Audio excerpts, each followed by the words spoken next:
ভাই সকল এবং পর্দার অন্তরালে প্রজেক্টের মাধ্যমে দেখনেওয়ালি সম্মানিতা মা ও বোনেরা, প্রথমে সেই মহান মুনিবের দরবারে প্রশংসা করি যে আল্লাহ আমাদেরকে একটি মাদ্রাসা কেন্দ্রিক আয়োজিত মাহফিলে বিভিন্ন আলোচকের মুখ দিয়ে কোরআন ও হাদিসের আলোচনা শোনা ও আমলের উদ্দেশ্যে যিনি আমাদেরকে এখানে হাজির করেছেন, সে আল্লাহ সুবহানাহু ওয়া তাআলার শুকরিয়া আদায় করি, বলি আলহামদুলিল্লাহ।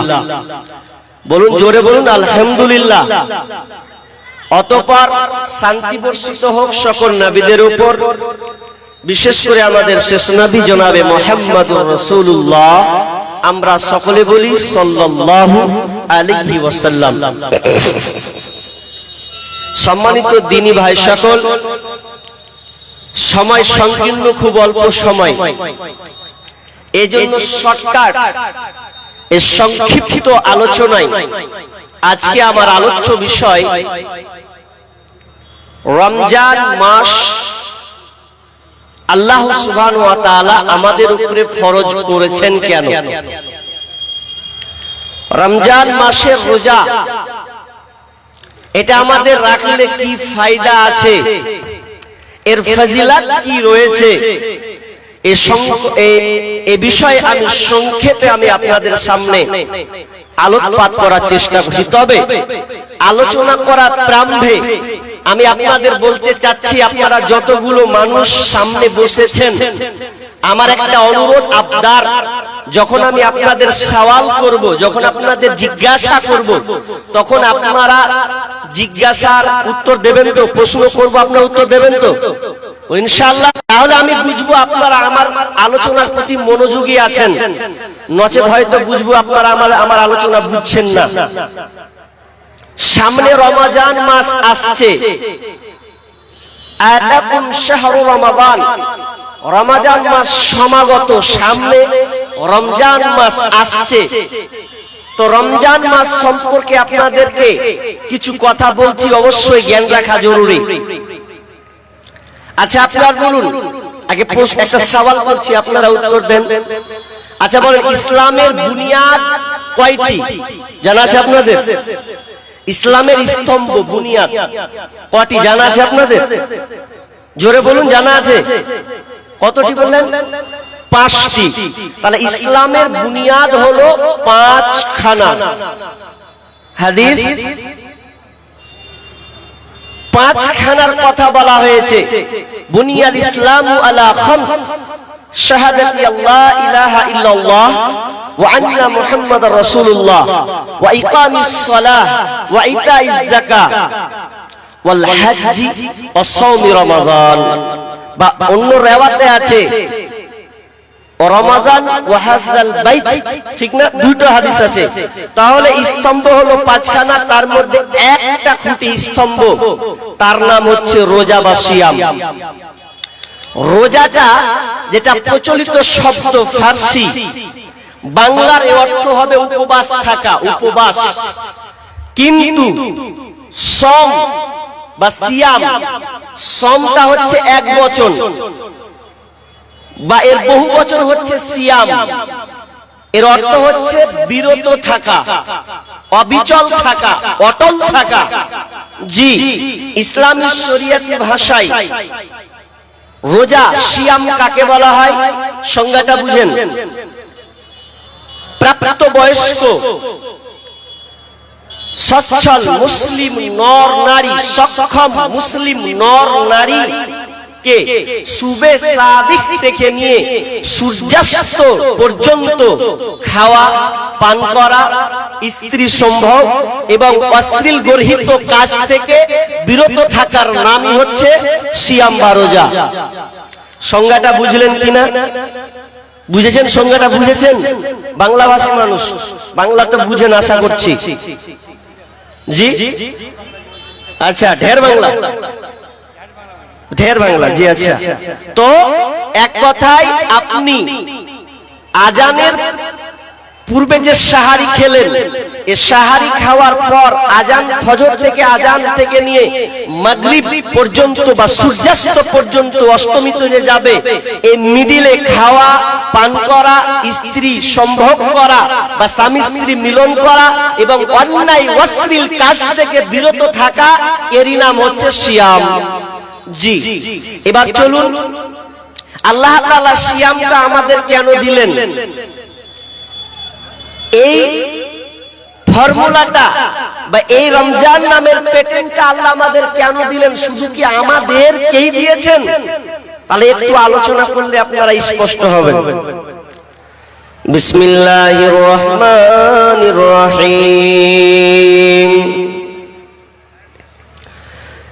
ইয়া আইয়ুহাল্লাযীনা আমানু কুতিবা আলাইকুমুস সিয়াম কামা কুতিবা আলাল্লাযীনা মিন ক্বাবলিকুম লাআল্লাকুম তাত্তাকুন।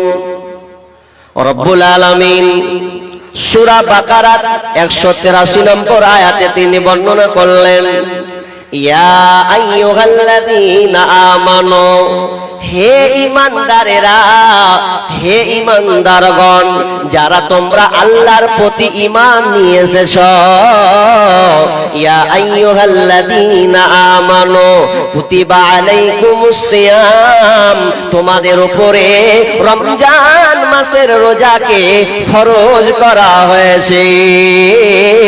তোমাদের উপরে রমজান মাসের রোজাকে আমি আল্লাহ ফরজ করেছি। শুধু তোমাদের উপরে ফরজ করা নয়, কামা কুতিবা আলাল্লাযীনা মিন ক্বাবলিকুম, এবং তোমাদের পূর্ববর্তী যারা যারা আগে তোমাদের আগেকার যারা এসেছিল, চলে গেছে, ওদের উপরেও রমজান মাসে ওদের উপরে রোজা ফরজ ছিল। কামা কুতিবা আলাল্লাযীনা মিন ক্বাবলিকুম, তাদের উপরে রমজান মাসে রোজা ফরজ ছিল, তাদের উপরে রোজাকে ফরজ করা হয়েছে। তবে এই রোজা নামের প্যাটার্নটা কেমন ছিল? আমরা যেমন 12 ঘন্টা 14 ঘন্টা অনাহারে থাকি, উপবাস থাকি, এটা কি এই রকম তাদের রোজা ছিল? অত স্পষ্ট নয়, তবে হাদিসের ভাষাতে, কোরআনের ভাষায় বোঝা যায় যে তারা পূর্ববর্তী যারা ছিল তাদের উপরেই রোজা ফরজ ছিল। শুধু আমাদের উপরে রোজা ফরজ ছিল না, পূর্ববর্তী তাদের উপরেও ছিল। প্রথম নবী আদম, প্রথম নবী, প্রথম মানুষ আদম আলাইহিস সালাম, তাদের উপরেও রোজা ফরজ ছিল, তাদের উপরেও রোজা ফরজ ছিল। শুধু তাই নয়, নূহ আলাইহিস সালামদের উপরে, তাদের কওমদের উপরে রোজা ফরজ ছিল। তবে রোজা কেমন ফরজ ছিল? নাসিরুদ্দিন আলবানী যে হাদিসটা নিয়ে এসেছেন, ওই হাদিসটা বর্ণনা করতে গিয়ে তিনি বলেছেন হাদিসটা হলো জয়ীফ, এটা হলো দুর্বল, কারণ রাবি যে যিনি প্রয়োগ করেছেন তিনি রাবি হচ্ছেন দুর্বল, এই জন্য হাদিসটা সহিহ নয়। তবে হাদিসটাতে বলা হয়েছে নূহ আলাইহিস সালামের সময় রোজা ঈদুল ফিতর এবং ঈদুল আজহা ছাড়া সারা বছর রোজা থাকতো, এটা কিন্তু আমাদের দলিল নয়। এরপরে তিনি বলছেন, ইবনে আব্বাস রাদিয়াল্লাহু তাআলা আনহু থেকে বর্ণিত, আল্লাহ রাসূল মক্কা থেকে যখন মদিনা হিজরত করলেন, মক্কা থেকে যখন তিনি হিজরত করলেন মদিনায়, তো মদিনায় হিজরত করার সময় তিনি দেখতে পেলেন ইহুদিরা আশুরার দিন রোজা রেখেছে। বিশ্বনবী ওই ইহুদিদেরকে বললেন, ও তোমরা কেন আজকে এই দিনটা তোমরা রোজা পালন করছো? তখন তারা বলল, আমরা এই কারণে রোজা পালন করছি, মুসা আলাইহিস সালাম তিনি ফেরাউনের কবল থেকে বেঁচেছিলেন, ফেরাউনের নির্যাতন থেকে হাত থেকে আল্লাহ তাদের রক্ষা করেছিলেন, বাঁচিয়েছিলেন, ফেরাউনকে ডুবিয়ে মেরেছিলেন, দলবদ্ধকে শেষ করে দিয়েছেন। কি এই জন্য মুসা আলাইহিস সালাম তারা আল্লাহর সন্তুষ্টির জন্য, আল্লাহর সন্তুষ্টির জন্য আল্লাহর প্রশংসা করেছিলেন। কার মাধ্যমে? তো নিজের কবল থেকে বাঁচার জন্য, ফেরাউনের হাত থেকে বাঁচার জন্য এই বানি ইসরাইলের কওমরা মুসা আলাইহিস সালাম রোজা রেখেছিলেন। এই জন্য আমরা ইহুদি যারা, আমরা এই রোজাটা পালন করি। তাহলে প্রমাণ পাওয়া যাচ্ছে রোজা ছিল। কার ছিল? দাউদ আলাইহিস সালামের সময় রোজা ছিল। দাউদ আলাইহিস সালামের সময় রোজা আল্লাহ রাসূল বলছেন আল্লাহর কাছে সবচাইতে প্রিয় রোজা হলো দাউদ আলাইহিস সালামের রোজা। কেননা ওই সময়টা ছিল একদিন রোজা রাখতো, একদিন ছেড়ে দিত, আবার একদিন রাখতো, অর্থাৎ একদিন করা একদিন ছাড়া, একদিন করা একদিন ছাড়া, এইরকম করে তারা রোজা রাখতেন। শুধু তাই নয়, ঈসা আলাইহিস সালামের সময়ও রোজা ফরজ ছিল, রোজা ছিল। কেমন রোজা? যখন মারিয়ামের পেটে যখন বাচ্চা এলো, বাপ ছাড়া সন্তান পৃথিবী পেটে এসেছে, লোকেরা তাকে জিজ্ঞাসা করলো, মারিয়াম তোর পেটে কেমন করে বাচ্চা এলো? বাপ ছাড়া, স্বামী ছাড়া তুই কেমন করে সন্তান পেলে বল? আল্লাহ সুবহানাহু ওয়া তাআলা মারিয়ামকে শিখিয়ে দিয়েছিলেন, যখন তোমাকে প্রশ্ন করবে তখন তুমি বলবে ইন্নী নাযারতু লির রহমানি সাওমান, আমি রোজা আছি, আমি রোজা আছি, আজকে আমি রোজা আছি। ফালানুকাল্লিমাল ইয়াউমা ইনসিয়া, আল্লাহ সুবহানাহু ওয়া তাআলা শিখিয়ে দিলেন, যখন লোকেরা তোমাকে জিজ্ঞাসা করবে বলবে আমি রোজার মানত মেনেছি, অতএব আমি কারো সঙ্গে কথা বলবো না। পূর্বে রোজা ছিল, কিন্তু রোজার প্যাটার্নটা আমাদের মতন নয়, একটু ভিন্ন ছিল। যেমন দ্বিতীয় হিজরি শাবান মাসে, রমজান মাসে রোজাটা ফরজ হলো, তারপরে বছর কি হলো? রমজান মাসে নিয়ে আসা হলো। কিন্তু যখন নিয়ে আসা হলো তখনও কিন্তু রোজা আমরা যেভাবে রাখছি এরকম ছিল না। বুখারীর হাদিসে বারা ইবনে আযিব রাদিয়াল্লাহু তাআলা আনহু তিনি হাদিসটি বর্ণনা করছেন কি, যে নবীর সময় প্রথম কালে রোজার প্যাটার্নটা কেমন ছিল? আমরা যেমন বর্তমানে রাখছি এরকম ছিল না। কিরকম রোজা ছিল জানেন? মানে ইফতার করে না হলো, ভালো করে বুঝবেন, ধ্যান দেন এদিকে। ইফতার করে না হলো তো ইফতার করে নিল, আবার ইফতার করা থেকে নিয়ে একদম এশা পর্যন্ত একটা সময়, এই সময়ে খাও, এই সময় স্বামী স্ত্রী মিলন করো, কিন্তু তারপরে যদি স্টেপ পার হয়ে যায় তাহলে ওর রোজা থাকবে না। জি, ও আর পানাহার করতে পাবে না, ও আর স্বামী স্ত্রী মিলন করতে পাবে না, তার জন্য হারাম। তো কি ফলাফল কি দাঁড়ালো? একজন সাহাবী কাইস ইবনে সিরমা, এই সাহাবী চাষি মানুষ, মাঠে গিয়েছেন চাষ করতে, চাষাবাদ করতে। তো চাষাবাদ করে রোদের তাপ খুব গরম, চাষাবাদ করে দিয়ে এবার মাগরিবের দিকে রওনা দিচ্ছেন বাড়িতে। তো বাড়িতে গিয়ে বিবিকে বলছেন, বিবি রে ইফতার দে, খাবার দে, আমাকে ইফতার করতে হবে। তো বিবি বলছে, হ্যাঁ জি খাবার যে নাই জি। তো এক কাজ করছি, খাবার বাড়ির পাশে খবর নিচ্ছি, দেখি পাওয়া যায় কিনা। এইদিকে বিবি পাশের বাড়ি চলে গেছেন খাবার আনার জন্য, খাবার কিছু পাওয়া যায় কিনা, বাড়িতে কোনো খাবার নাই।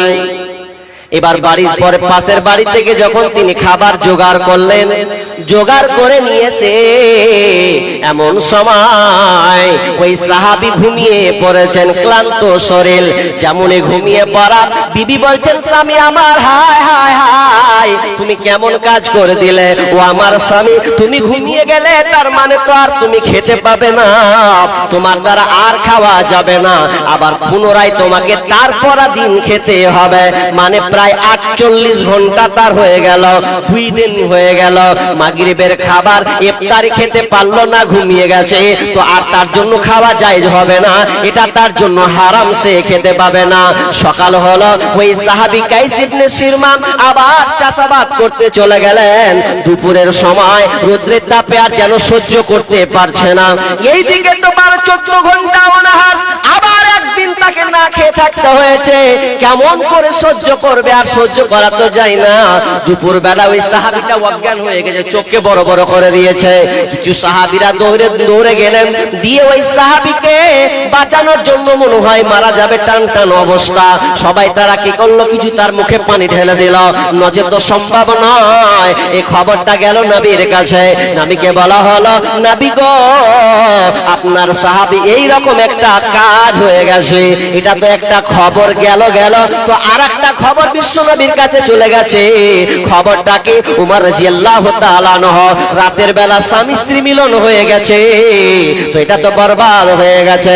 তখন আল্লাহ সুবহানাহু ওয়া তাআলা সূরা বাকারার 187 নম্বর আয়াতকে নাজিল করে দিলেন, দিয়ে বললেন তোমরা রাতের জন্য তোমাদের জন্য এটা হালাল করে দেওয়া হলো, তোমরা খাবে পান করবে, তোমরা ঘুমাবে, তোমরা স্বামী স্ত্রী মিলন করবে, এতে তোমাদের কোনো অসুবিধা নাই, চালিয়ে যাও। রাত আছে, ইফতার করেছো, একদম ফজর পূর্বে পর্যন্ত তুমি হলারে ভরে চলে যাও, খেয়ে চলে যাও, কোনো অসুবিধা নেই। কিন্তু ওই সময় এই সুযোগটা ছিল না।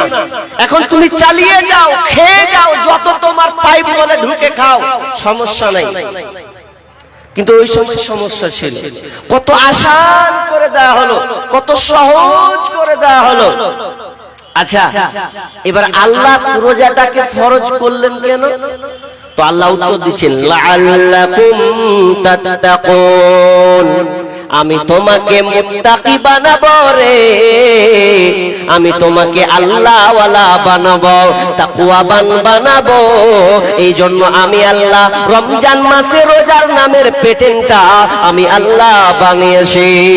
এটা আমি আল্লাহ নিজে দিয়েছি, এটা আমি আল্লাহ তোমাদের উপরে ফরজ করেছি, তোমরা মেনে নিয়েছো। এর ফলাফল কি হবে বান্দারে? আমি তোমাকে মুত্তাকি বানাবো, এই জন্য আমি রোজা তোমাদের উপরে ফরজ করেছি। আল্লাহ বলছেন আমি তোমাকে মুত্তাকি বানাবো। একটু লক্ষ্য করুন, আমি দুনিয়াতে নামাজ পড়ি, রোজা রাখি, দান সাদকা করি, অনেক আমল করে, যেমন নামাজ পড়ি, তো নামাজ পড়তে গিয়ে আমরা বিহাইকে দেখতে গেলে, আপনার কিনা জামাই শ্বশুরকে দেখতে গেলে, এমন সময় কি হয়, লজ্জার ভয়ে আমরা নামাজ পড়ি। লোক দেখানো নামাজি হয় কি হয় না? লোক দেখানি নামাজি হয়, হয়ে যায়। লোক দেখানি দান সাদকাও হয়, আমি দান করব, লোক আমার নাম করবে, অমুকের বেটা দান করেছে এতটি রে, তাহলে লোক দেখানি আবার দান হয়। লোক দেখানো কালমা পড়াও হয়, লোক দেখানো অনেক ইবাদত আছে, এটা হয়। কিন্তু এই একটা এমন একটা পেটেন রে, রোজা কোনোদিন লোক দেখানো হয় না। উদাহরণ কেন হয় না? আপনি দিনের বেলায় কোথা গেলেন, মার্কেট গেলেন, কোথা গেলেন, হসপিটাল গেলেন, কোথা গেলেন, আপনি ধরেলেন ব্যবসায়ী মানুষ ব্যবসা করতে চলে গেছেন, কোথায় গেছেন, আপনি চাষি মানুষ মাঠে চাষ করতে গেছেন। গরমের সময় রোজা আপনি রেখেছেন, দুপুর হয়ে গেছে, রোজা আপনাকে এমন ভাবে ধরেছে, মনে হয় আর পারছি না, মনে হয় পানি খেয়ে নিব, এরকম অবস্থা। বাড়ি চলে গেছেন, বিবিকে বলছেন, বিবি রে মাথায় পানি ঢাল, সহ্য আর হয় না, সহ্য আর হয় না, থামতে যেন আর পারছি না। বিবি দুডল পানি নিয়ে আসলো, আপনার মাথায় ঢালছে ঢালছে ঢালছে ঢালছে। আচ্ছা বলুন তো, মাথায় যে পানি ঢালছে, আমি আপনি যদি মাথায় পানি ঢালা হয়, বলুন তো পানিটা মাথায় ফেলা হবে, নাক দিয়ে যাবে, দিয়ে তার নিচ দিয়ে পড়বে, পড়বে কি পড়বে না? যদি আপনি মনে করেলেন কে দেখছে, কে কোন দিক থেকে দেখছে, পানিটা মাথায় ঢালতে ঢালতে যদি আমি একটু খেয়েলি কেমন হবে? আচ্ছা, কেউ দেখতে পাবে? কেউ তো দেখতে পাবে না। দু ঢোক যদি আপনি মেরবেন, কে বা দেখবে? তবু আপনি খাচ্ছেন না, কেউ তো না দেখুক না দেখুক, কিন্তু আল্লাহ আমাকে দেখছেন। আমি রোজা রেখেছি আল্লাহর জন্য, পানি তো আমি ভেতরে প্রবেশ করিয়ে দিতে পারে, কিন্তু আমি করলাম না, মন মানলো না। আমি ভেতরে ঘরে চলে গেলাম, গোসল করলাম, রুমের ভেতরে চলে গেলাম।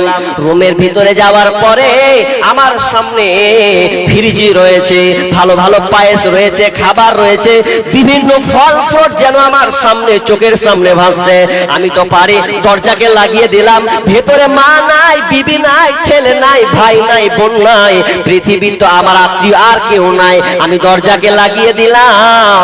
যদি আমি মনে করে দুপুর বেলা যদি একটা মিষ্টি আমি ভরে দিই, গট করে গিলে কে দেখতে পাবে? কেউ দেখতে পাবে না। এরপর আমি আপনি খাচ্ছি না, এটা কেন খাচ্ছি না? কারণ আমি রোজাটা রেখেছি তো স্বয়ং আল্লাহর জন্য রেখেছি। এই রোজাটা রেখেছি কোনো লোক দেখানো নয়, নয়। আল্লাহ বলছেন ওরে বান্দারে আমি তোমাকে মুত্তাকি বানাবো, লাআল্লাকুম তাত্তাকুন, যাতে করে তুমি মুত্তাকি হও। এই জন্য আমি আল্লাহ রোজাটা তোমাদের উপরে ফরজ করেছি। তাহলে আল্লাহ রোজা কেন দিলেন? আমাদেরকে মুত্তাকি বানাবেন এই জন্য। হয়তো আমি লম্বা পাবো না, বিস্তারিত কালকে করেছি, ডেট পরে ধুমোডান্ড আলোচনা করেছি, পাবো না, কারণ আরো মুকাররির অনেক আছে, বাকি আছে। আপনাকে আমি যেটা বলতে চাচ্ছি যে রোজা বানা দিলেন আল্লাহ আমাদেরকে মুত্তাকি বানাবেন এই জন্য। তবে একটা ভয়ঙ্কর হাদিস আমি আপনাদের সামনে বলছি, হাদিসটা আমাদেরকে বাস্তবায়ন করতে হবে। কারণ একটু আগে উদাহরণ দিলাম, আপনি রোজা রাখছেন আল্লাহর জন্য, কিন্তু যদি আপনার মধ্যে দুটাই জিনিস গোলমাল ঢুকে যায় তাহলে কিন্তু আপনার রোজার পাংচার হবে, রোজা আর রোজা থাকবে না।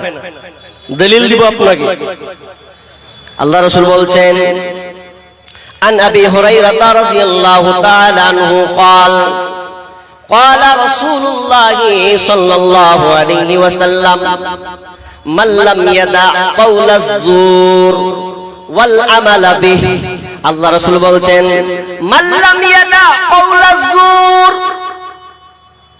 যে ব্যক্তি রমজান মাসে রোজা রেখে রোজা রাখলো কিন্তু রোজা রাখার সময় মিথ্যা কথা ছাড়তে পারল না, মাল্লাম ইয়াদা কওলা যুর ওয়াল আমালা বিহি, মিথ্যা কথা এবং অন্যায় গর্হিত কাজ, খারাপ কাজকে ছাড়তে পারল না।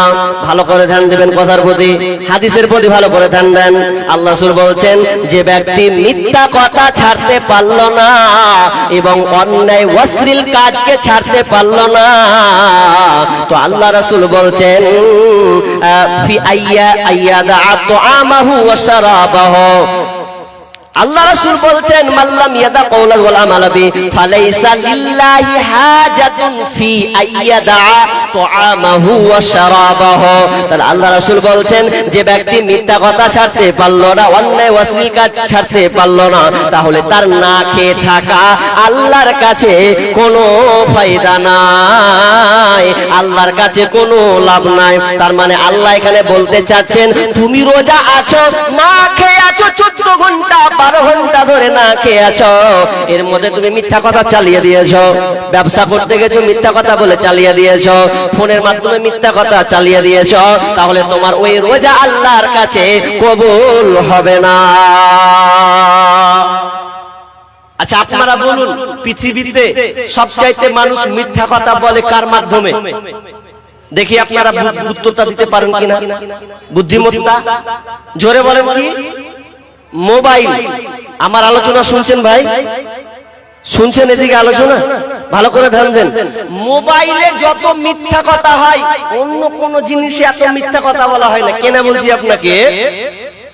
আপনাকে কেউ ফোন করলো, হ্যালো, হ্যাঁ জয়দুল কুন্ডে আছিস, ধরুন ওকে একটা ইটা হার, আপনি কাটি হার পাঠাবেন, কাজ আছে খুব গুরুত্বপূর্ণ আর ও খুব পারে এটা, তখন ও বলছে মাল গোলমাল আছে, তাহলে আমাকে মিথ্যা কথা কইতে হবে। তো ফোনে কইছে আর কইস না বাবু, অমুক জায়গায় চলে এসেছি, পূর্ণিয়াতে চলে এসেছি, কিন্তু মাল গোলমাল। ও মোবাইলে মিথ্যা কথা বলে দিলে তুই ভাবলে জায়গা মনে হয় পূর্ণিয়াতে আছে, জি, কিন্তু কোথা আছে? কাঠিহারে আছে। তাহলে গোলমাল, মিথ্যা কথা। এত মিথ্যা কথা মোবাইলের মাধ্যমে হয় যে একটা ছেলে ফোন করেছে, এটা মানে বানানো কথা নয়, ও এখন একটা ছেলে আর একটা মেয়ে একটা সম্পর্ক হয়েছে, প্রেম হয়ে গেছে, তো ছেলেটা ওর একটা মনে প্রশ্ন জাগছে, যেদিনই ওর বার্থডে ফোন লাগাচ্ছি সেদিনই বাচ্চা কে কে করছে, তো ওর সন্দেহ হচ্ছে যে আমি কার সঙ্গে প্রেম করছি, প্রেমটা আমি কার সাথে করছি। তখন ওকে একদম প্রশ্ন করছে, যাতে সন্দেহ না করে প্রশ্ন করে ফেলি। তখন বলছে জান, তোমাকে আমার একটা প্রশ্ন করার ইচ্ছা হচ্ছে। কি প্রশ্ন? আচ্ছা প্রশ্নটা হলো এই, কি ছিল, তবে আমার একটা ডাউট হচ্ছে, আচ্ছা বলো তো তুমি বিয়ে করনি তো? ওকে বলছে বিয়ে করনি তো? তখন মেয়েটা বলছে ছি ছি ছি ছি, তোবা তোবা তোবা, কেমন কথা কইছো আমার জান, আমি তোমাকে ভালোবাসি আর আমি ফের বিয়ে করব, মাথা খারাপ? না, আমার বিয়ে হয়নি। और সন্দেহ কিন্তু তখনও লেগে আছে, ঠিক হচ্ছে আমার সন্দেহ হচ্ছে, এ হবে না, লোক লাগাই ফিট করি। এবার যদি লোক লাগিয়ে ফিটিং করছে তো জানছে, খবর পেয়েছে, ওরে আল্লাহ রে আল্লাহ, মিথ্যাবাদী মহিলা যে বলছে বিয়ে করিনি, তো যদি যে মেয়ে দেখতে পেয়েছে তো ওই মেয়েটার 4টা ছেলে আছে, আর ওকে ফোনে বলেছে আমি বিয়ে করিনি, আমি সাবালিকা মেয়ে। মোবাইলে কত ধোকা জিনিস, জি খুবই ধোকা, এত ধোকা যে বলার কথা নাই। আমার সোশ্যাল মিডিয়াতে একটা সঙ্গীত লেখা আছে, আপনারা দেখেছেন? জামানা মোবাইলে খাইছে, জামানা ফেসবুকে খাইছে, অল্প বয়সের ছেলে মেয়ে প্রেমে জড়াইছে, জামানা মোবাইলে খাইছে, জামানা ফেসবুকে খাইছে। সকাল বেলা বাবা বলে যাস রে কোথায়, বাবার কথা শোনার মতো সময় যে আর নাই, তাই রাস্তার পাশে বসে বসে ছেলেরা রাস্তার পাশে বসে বসে ফ্রি ফায়ার খেলছে, জামানা মোবাইলে খাইছে, জামানা ফেসবুকে খাইছে, অল্প বয়সের ছেলে মেয়ে প্রেমে জড়াইছে, জামানা মোবাইলে খাইছে, জামানা ফেসবুকে খাইছে। বিবাহিতা মেয়ে যখন ফেসবুকে ঢোকে, ওরে হ্যান্ডসাম ছেলে দেখে সে তো প্রেমে পড়ে, বিবাহিতা মেয়ে যখন ফেসবুকে ঢোকে, হ্যান্ডসাম ছেলে দেখে সে তো প্রেমে পড়ে। স্বামী সন্তান সব ছাড়িয়া, ওরে স্বামী সন্তান সব ছাড়িয়া নতুন প্রেমিককে চাইছে, জামানা মোবাইলে খাইছে, জামানা ফেসবুকে খাইছে, অল্প বয়সের ছেলে মেয়ে প্রেমে জড়াইছে, জামানা মোবাইলে খাইছে, জামানা ফেসবুকে খাইছে। রাতের বেলা একা একা ঘুম যে আসে না, ওরে মেসেঞ্জারে না পাইলে বন্ধু ভালো লাগে না, ওরে রাতের বেলা একা একা ঘুম যে আসে না, হোয়াটসঅ্যাপে না পাইলে বন্ধু ভালো লাগে না। তাই তো এখন মা বাবারা, ওরে বর্তমানের মা বাবারা ভীষণ টেনশনে পড়েছে, জামানা মোবাইলে খাইছে, জামানা ফেসবুকে খাইছে, অল্প বয়সের ছেলে মেয়ে প্রেমে জড়াইছে, জামানা মোবাইলে খাইছে, জামানা ফেসবুকে খাইছে। মোবাইল ধ্বংস করেছে, মোবাইল ভালো যত না করেছে তার চাইতে দ্বিগুণ বেশি নষ্ট করেছে যুবক যুবতীদেরকে। মোবাইল প্রত্যেকটা ছেলের হাতে এখন অ্যান্ড্রয়েড মোবাইল আছে, মেয়ে মাধ্যমিক পাস দেখেন মেয়ের হাতে মোবাইল আছে। আপনাদের এই কাঠিয়ারে কেমন নিয়ম কানুন আছে জানি না। আমাদের মুখ্যমন্ত্রী মমতা ব্যানার্জি তিনি একটা সিদ্ধান্ত দিয়েছেন, ওটা পাস তো করেছেন গত 2 বছর থেকে। কি পাস হয়েছে? তো মেয়েরা ছেলেরা মাধ্যমিক পাস করবে তো প্রত্যেকটা ছেলের হাতে অ্যান্ড্রয়েড মোবাইল দিতে হবে, 10,000 12,000 টাকা করে দেওয়া হয় প্রত্যেকটা ছেলে মেয়ের হাতে মোবাইল। মাধ্যমিক পাস করলে তার হাতে মোবাইল থাকে। আর এই বর্তমানে মোবাইল আসার কারণে 14 বছর 16 বছরের মেয়েরা বাপকে ফাঁকি দিয়ে মাকে ফাঁকি দিয়ে সংসারে চুলকাম লাগিয়ে দিয়ে ছেলের হাত ধরে পালিয়ে যাচ্ছে। কেন তো মোবাইল সবচাইতে বেশি নষ্ট করেছে, সমাজকে দূষণ করে ছেড়েছে। তবে আমি আপনাকে যেটা বলতে চাচ্ছি, আল্লাহ রাসূল বললেন যে ব্যক্তি মিথ্যা কথা ছাড়তে পারলো না, যে ব্যক্তি গর্হিত অন্যায় অশ্লীল কাজকে ছাড়তে পারলো না। আপনি রোজা আছেন, রোজা থাকা অবস্থায় ফেসবুক ঘুরছেন, ফেসবুক ঘাটতে ঘাটতে বিভিন্ন আপনি নাট্যকার ছবি সিনেমা আপনি দেখে ফেললেন, তার মানে আপনি একটা অন্যায় কাজ করলেন। আল্লাহ রাসূল বলছেন যে ওই ব্যক্তি রোজা রেখে আল্লাহর কাছে কোনো ফায়দা নাই, আল্লাহর কাছে কোনো লাভ নাই, আল্লাহর কাছে ওই রোজা কোনো গ্রহণযোগ্য নয় যদি সে অশ্লীল কাজে লিপ্ত থাকে। আর বর্তমানে অশ্লীল কাজ যদি হয়, মানে অগর্হিত কাজ যদি হয়, তো মোবাইলের কারণে হয়। জি মোবাইল চালাবেন, রোজা রেখেছেন, মোবাইল আপনার পকেটে আছে, যুবক ও ভাই তোমার মোবাইলের পকেটে তোমার কি আছে? পকেটে তোমার মোবাইল আছে, আর মোবাইলের ভিতরে তুমি অনেকগুলো অ্যাপস ব্যবহার করো, ফেসবুক চালাও, ইউটিউব চালাও, টুইটার চালাও, জি বিভিন্ন অ্যাপস তুমি ব্যবহার করছো। দিনে রোজা আছে আর ফোন 5 রকম তুমি দেখেই দিয়েছো। আর রাত তো বাদই দেন, মাগরিব যদি হয় খারাপ কাজ বলতে তো হয় না আল্লাহ আল্লাহ আপনাদের এলাকায় কি আছে কেমন জানি না, আমাকে মুর্শিদাবাদের কথা বলছি, আবার রাগ করিয়েন না, যদি মিলে তো মিলে যাবে। আমার যত চাচার মুরব্বী গুলো আছে, বয়স্ক মানুষগুলা, এদের এত মানে এত প্রীতি, খালি ইফতার করবে আর ইফতার করা হয়ে গেলে নামাজ খান পড়বে আর নামাজ মারবে চায়ের দোকান, আর চায়ের দোকান নিয়ে সর্বপ্রথম বিসমিল্লাহ করবে কি দিয়ে জানেন? বিড়ি দিয়ে। খালি ধোঁয়াতে ভার ভরে। 2-4 বছর আগে মসজিদে থাকতাম, 5 বছর আগে, তো ইফতার করে যে চা খান খেতে যাবো মার্কেটে, মানে দোকানে চা খাবো, আর ওই ধোঁয়াটার চা খাওয়া যাবে, মানে সব ধার ধরিয়ে দিলে একাকে, মানে পেয়ে গেছে সুযোগ। কিন্তু রোজা তোমাকে কি শিখিয়েছে? রোজা তোমাকে কি শিক্ষা দিল? জি তোমার প্রতিভা তুমি নিজে দেখিয়ে দিলে, আর তুমি বলছো, অনেক চাচাকে বলি চাচা বিড়িটা ছাড়েন, এটা ভালো জিনিস নয়, আপনার শরীরের পক্ষে খারাপ, আপনি খাচ্ছেন, আমাদের ক্ষতি হচ্ছে, বাচ্চাদের ক্ষতি হচ্ছে। তো কি বলছে জানেন? কাদের এটা? মহিলাদের মাশাআল্লাহ, আল্লাহুম্মা সাল্লি আলা বারাক আল্লাহ। দেখেন টাকার টাকা আপনার ঘেটিতে কখন পাবো? মেয়ে ছেলের ঘেটি টাকা পেয়েছি, জি টাকা হয়ে আছে, 8 বস্তা হয়ে 8 ব্যাগ হয়ে গেছে নাকি অলরেডি 8 ব্যাগ হয়ে গেছে। মা বোন 8 ব্যাগ নয়, ফুল ব্যাগ লাগবে। এই যে ঢালু আরেকবার নিব, এবার যেন ফুল হয়, জি তাহলে ইনশাআল্লাহ আমি আপনাদেরকে কিছু শোনাবো। এটি ঢালেন, আবার যান, আবার 1 ব্যাগ নিয়ে আসেন, দেখেন মা বোনরা দিবে, জি হ্যাঁ ইনশাআল্লাহ জি। তো মা বোন ইনশাআল্লাহ আপনাদের শোনাবো। তবে 8 ব্যাগ আমার হাতে পেয়েছি, জি হোসেন সালাফির হাতে দিয়েছেন অনেক, তো আমারও আশা, আমি মুর্শিদাবাদ থেকে এসেছি ডাইরেক্ট, জি তো এই জন্য আমিও চাই যে আপনারা দিবেন 100 দান দিব, একটু ওয়েট না, কি করবো আমি নিজে তাল পাই না, আলোচনা করবো না দানের দিকে যাবো আল্লাহ জানে, জি সব কি করবো আর 10 মিনিট আলোচনা করি, জি আর 10 মিনিট আলোচনা করি। আমি আর আমার এই বিষয়টাকে হয়তো যুক্তি দিয়ে উদাহরণ দিয়ে বুঝাবো, কিন্তু আজকে সেরকম বায়ানটা হবে না। তবে আপনাকে যেটা বলতে চাচ্ছি, আপনি কষ্ট করে রোজা রাখলেন, সাহারি খেলেন, সেহরি নয় সাহারি, কি বলতে হবে? সাহারি। কারণ ওটা কি ছিল গো? পয়সা আমি শোনা নিয়ে গেলেন আপনি, যাই হোক আমি ভাবছি শোনা টোনা ছিল নাকি। কি বললাম?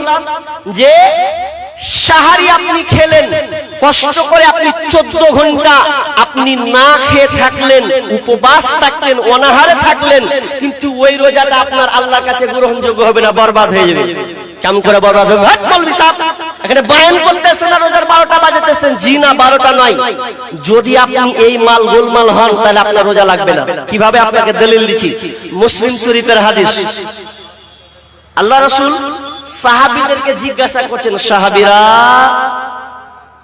আচ্ছা বলো তো, আতাদরুনা মাল মুফলিস, অসহায় ব্যক্তিকে, দরিদ্র ব্যক্তিকে, জি অভাবী কোন লোকটা তোমরা বলতে পারবে? সাহাবীরা উত্তর দিলেন, ক্বালুল মুফলিসু ফীনা মান লা দিরহামা লাহু ওয়ালা মাতা। সাহাবীরা বললেন, ইয়া রাসূলুল্লাহ, অসহায় ওই ব্যক্তি, গরীব ওই লোকটা, অভাবী ওই লোককে বলা হয় যার টাকা পয়সা নাই, ধন সম্পদ নাই, ওই তো হলো গরীব। গরীব আবার কে হবে? যার কাছে ধন সম্পদ নাই, টাকা পয়সা নাই, ওই হলো গরীব। আল্লাহ রাসূল বললেন, ফাকালা ইন্নাল মুফলিসা মিন উম্মতি ইয়াতি ইয়াউমাল কিয়ামাতি বিসসালাতিন ওয়া সিয়ামিন ওয়া যাকাতিন। বিশ্বনবী বললেন, শোনো, অসহায় ওই লোকটা, অভাবী ওই লোকটা, যে আমার উম্মতের মধ্যে, আমার উম্মতেরই মধ্যে অভাবী ওই লোকটা, যে লোকটা কিয়ামতের ময়দানে, কিয়ামতের দিন নামাজ নিয়ে দাঁড়াবে, রোজা নিয়ে দাঁড়াবে, জাকাত নিয়ে দাঁড়াবে, এক কথায় বিভিন্ন আমল নিয়ে সে দাঁড়াবে, কিন্তু এমন অবস্থায় সে উঠবে ওই লোকটা কাউকে অন্যায় ভাবে গালি দিয়েছে, কাউকে অন্যায় ভাবে মেরেছে, কারো অন্যায় ভাবে কাউকে গীবত করেছে, পরনিন্দা করেছে, পরচর্চা করেছে, কাউকে হত্যা করেছে, কারো জমিকে দাবিয়ে নিয়েছে, 1 ইঞ্চি 1.5 হাত 1 হাত 10 ইঞ্চি করে জমিকে দাবিয়ে নিয়েছে। তো ওই লোকটা কি হবে? যতই সে হাজি হোক না কেন, তার ডিগ্রি হাজি হজওয়ালা ব্যক্তি হোক না কেন, যত বড় নামাজির বেটা নামাজি হোক না কেন, যত বড় দান সাদকাওয়ালা হোক না কেন, যদি লোকটা কাউকে গালি দেয়, কাউকে আপনা প্রহার করে, কাউকে হত্যা করে, কারো গীবাদ করে, পরনিন্দা করে, তখন কি হবে? পাওনাদাররা দাঁড়িয়ে থাকবে, ফেরেশতারা একটা ফয়সালা করবেন। আল্লাহ তাআলা ফেরেশতাদেরকে বলবেন ফয়সালা কর তাদের উপরে। কি হবে? নামাজি নিয়ে দাঁড়িয়ে আছি, রোজা নিয়ে দাঁড়িয়ে আছি, দান সাদকা নিয়ে, যাকাত নিয়ে দাঁড়িয়ে আছি, পাওনাদার কে? আপনি যাকে গালি দিয়েছেন ও দাঁড়িয়ে যাবে, আপনি যাকে হত্যা করেছেন ও দাঁড়িয়ে যাবে, আপনি যাকে যার গীবত করেছেন ও দাঁড়িয়ে যাবে, দাঁড়িয়ে বলবে দাও আল্লাহ হিসাবটা বুঝিয়ে দাও। তখন ফেরেশতা কি করবে? আপনার নামাজগুলোকে, আপনার রোজাগুলোকে, আপনার দান সাদকাগুলোকে তাদের উপরে চাপিয়ে দেওয়া হবে। চাপাতে চাপাতে চাপাতে পাওনাদার আরো বাকি থেকে যাবে। তখন ফেরেশতারা বলবেন আল্লাহ এখনো পাওনাদার অনেক বাকি আছে। আল্লাহ বলবেন এক কাজ করো, এবার তুমি তার পাপগুলো যে বাকি আছে, এই পাপ তো বাকি আছে আর কোনো নেকি নাই, তাহলে যে পাওনাদার যারা ঋণী লোক আছে ওদের পাপগুলো এর ঘাড়ে চাপিয়ে দাও। যার গীবত করেছে, যার সঙ্গে মিথ্যা প্রতারণা করেছে, যাকে অন্যায় ভাবে গালে থাপ্পড় দিয়ে দিয়েছে, দুনিয়ার ক্ষমতা তাকাব্বুর সে দেখিয়েছে, নিজেকে বড় বাহাদুর মনে করেছিল, আর একটা ট্যাং ছুটিয়ে দেবো আইনা তোর কতখানি ক্ষমতা, নেতার দাপট দেখিয়েছে, দলের দাপট দেখিয়েছে, আল্লাহ বলবে ওকে চাপিয়ে দে, ওর গুনাহগুলোকে এর ঘাড়ে চাপা। তো চাপাতে চাপাতে চাপাতে চাপাতে এমন পাহাড় পরিমাণ গুনাহ হয়ে যাবে, এত গুনাহ হবে আর কোনো কিছু নাই, পাপ আর পাপে ভর্তি হয়ে আছেন, কোনো আর কোনো নেকি নাই, সব বরবাদ হয়ে গেছে। সহিহ তারগিবে হাদিসটি আছে, আল্লাহ সুবহানাহু ওয়া তাআলা যখন বিচার ফয়সালা করবেন, ইন্নার রাজুলা লা ইউতা কিতাবাহু মানসুরা ফায়াকুলু ইয়া রাব্বি ফাআইনা হাসানাতু কাদা ওয়া কাদা। আল্লাহ সুবহানাহু ওয়া তাআলাকে বলবে আল্লাহ যখন বিচারের মাঠে যখন তার আমলনামাকে পেশ করা হবে, ইন্নার রাজুলা লা ইউতা কিতাবাহু মানসুরা ফায়াকুলু ইয়া রাব্বি ফাআইনা হাসানাতু কাদা ওয়া কাদা। হে আল্লাহ আমার ভালো আমলগুলো কোথায়? নামাজের নেকি কই? 14 ঘন্টা রোজা না খেয়ে থেকেছিলাম, খাইনি, আমার ওই রোজার নেকিগুলো কোথায়? দান সাদকার নেকি কোথায় আল্লাহ? আলিমতু আলাইসাত ফি শাহিফাতি, ভালো ভালো আমলগুলো আমার কোথায়? আল্লাহ তখন বলবেন ফায়াকুলু মুহিয়াত বিইকতিয়াবিকান নাস, তুমি লোকের গীবাত করেছিলে, তুমি লোকের অপবাদ দিয়েছিলে রে, এইজন্য তোমার সমস্ত নেকি আমি আল্লাহ মাইনাস করে দিয়েছি, সব কেটে দিয়েছি, ভ্যানিশ করে দিয়েছি, ডিলিট করে দিয়েছি, তোমার কোনো আর আমল নাই। আফসোস আফসোস, বিশ্বনবী ওটাই বলছেন, কৃপণা ভাবী ওই লোকটা যে এতগুলো নেকি নিয়ে দাঁড়াবে, কোনো নেকি তার কাজে আসবে না, সব নেকি তার মাইনাস হয়ে যাবে। আল্লাহর কাছে যদি তুমি করে থাকো পাপ, ইচ্ছে করলে আল্লাহ তাআলা করবে তোমায় মাফ। বান্দার হক নষ্ট করলে, বান্দার হক নষ্ট করলে হবে না ক্ষমা, পরের ঋণ আমল নামা কইরো না জমা, তোমরা পরের ঋণ আমল নামা কইরো না জমা। 1,00,000 টাকা দান করিলে হবে যে সওয়াব, হাল ঠেলিয়া জমি খাইলে তার চেয়ে বড় পাপ। 1,00,000 টাকা দান করিলে হবে যে সওয়াব, পরের জমি মেরে খাইলে তার চেয়ে বড় পাপ। যতই করো নামাজ রোজা, মাথায় লইয়া ঋণের বোঝা, যতই করো নামাজ রোজা, মাথায় লইয়া ঋণের বোঝা, রোজা রোজ হাসরে যাইবা সোজা, রেহাই পাইবা না। পরের ঋণ আমল নামা কইরো না জমা তোমরা, পরের ঋণ আমল নামা কইরো না জমা। সামনে পিছে লোকের নিন্দা করিলে বদনাম, আল্লাহ বলেন তাদের জন্য কঠিন জাহান্নাম। সামনে পিছে লোকের নিন্দা করিলে বদনাম, আল্লাহ বলেন তাদের জন্য কঠিন জাহান্নাম। পরের সুনাম করলে ক্ষুণ্ণ নষ্ট হবে নিজের পুণ্য, পরের সুনাম করলে ক্ষুণ্ণ নষ্ট হবে নিজের পুণ্য। নিজের ঘাড়ে চলে আসবে, নিজের ঘাড়ে চলে আসবে পরেরই গুনাহ।